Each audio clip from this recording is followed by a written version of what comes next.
जितना उन्होंने इस राजस्थान को पीछे धकेला है उसको हम हर वर्ग को साथ लेकर हर समाज में और दलित वर्ग को, महिलाओं को, उन पे हम विशेष तौर से काम करेंगे। एक एक चीज की जांच करवाऊंगा मैं निश्चित रूप से। भारतीय जनता पार्टी ऐसा कर सकती है और कोई पार्टियां नहीं कर सकती है। हमारी प्राथमिकताएं यह है कि जिस तरह से पिछले 5 साल में कांग्रेस राज ने जनता से झूठ बोल के जो किसानों का कर्जा माफ करने के लिए कहा था, बेरोजगारों को भत्ता देने के लिए कहा था, ये कह के सत्ता में आ गई, लेकिन 5 साल उन्होंने केवल कुर्सी की लड़ाई लड़ते रहे और जंगल राज मचता रहा। उसके बाद में भी हिंदुस्तान में सबसे नंबर 1 पे राजस्थान आया है कायम में बलात्कार, महिला अत्याचार और दलित अत्याचारों में। ये इनके कारनामे रहे हैं और भ्रष्टाचार की कोई सीमा नहीं है। हर विधायकों को इन्होंने पूरी छूट दे रखी थी। मेरे विधानसभा में जल जीवन मिशन में इतना भ्रष्टाचार हुआ जिसकी कोई हद नहीं। मैं मानता हूं कि उनके जितने जो कारनामे किए हैं, हम जितना उन्होंने इस राजस्थान को पीछे धकेला है उसको हम हर वर्ग को साथ लेकर हर समाज में और दलित वर्ग को, महिलाओं को, उन पे हम विशेष तौर से काम करेंगे। दलित अत्याचार काफी बड़ा है, आंकड़े भी बताते हैं पिछले 5 साल में।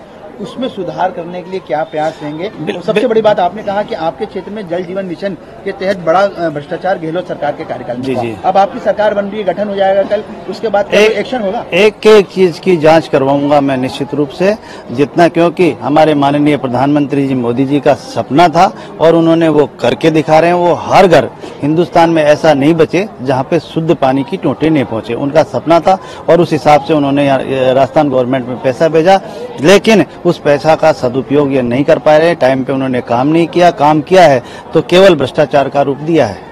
तो उसकी जांच करवाएंगे? बिल्कुल जांच करवाएंगे सर। महिला अत्याचार काफी बड़ा, बहुत ज्यादा। दलित अत्याचार में भी बहुत ज्यादा काफी सुर्खियों में रहा। ये चीजें अब कम हो। मैं क्योंकि जो दलित अत्याचार, मैं एससी मोर्चे का राष्ट्रीय कार्यकारिणी का सदस्य था, मैं हर स्टेट में घूमता था, लेकिन जो राजस्थान में ज्यादा हुआ है और इसके खिलाफ हमने कई बार आंदोलन भी किया, लेकिन अब हम ये सरकार आगे निश्चित रूप से जो लॉ एंड ऑर्डर रहेगा ये मजबूत रहेगा। भारतीय जनता पार्टी जो करती है वो कहती है, जो करती है, और जो नहीं कहती है वो भी करके दिखाती है। बेरवा साहब, चूंकि आपको उप मुख्यमंत्री बनाया गया है, भजन लाल जी को मुख्यमंत्री बनाया गया, दिया कुमारी जी को उप मुख्यमंत्री बनाया गया, क्या आपने सोचा था पार्टी में एक छोटे से कार्यकर्ता को इतनी बड़ी जगह? ये भारतीय जनता पार्टी ऐसा कर सकती है और कोई पार्टियां नहीं कर सकती है। निश्चित रूप से हम साधारण कार्यकर्ता थे और साधारण कार्यकर्ता केवल पार्टी में काम थे। हमारे को तो ये भी पता नहीं था हमारे को टिकट भी मिलेगा नहीं, लेकिन पार्टी ने टिकट दिया और वो भी मेरी भाभी के तिये की बैठक में था। मैं, मेरे गमी हो रखी थी घर में, लेकिन वहीं मुझे सूचना मिली। तो ये भारतीय जनता पार्टी निश्चित रूप से जो कार्यकर्ता है उसको पूरी मॉनिटरिंग रखे, निश्चित रूप से उस हर कार्यकर्ता को कहीं न कहीं वो उपयोग में लेते हैं। नमस्कार, मैं हूं मानक गुप्ता। अगर आपको हमारा ये वीडियो पसंद आया हो तो इसे लाइक और शेयर जरूर करें, और हां, हमें सब्सक्राइब और फॉलो करना ना भूलें ताकि आप देश और दुनिया की कोई खबर मिस ना करें।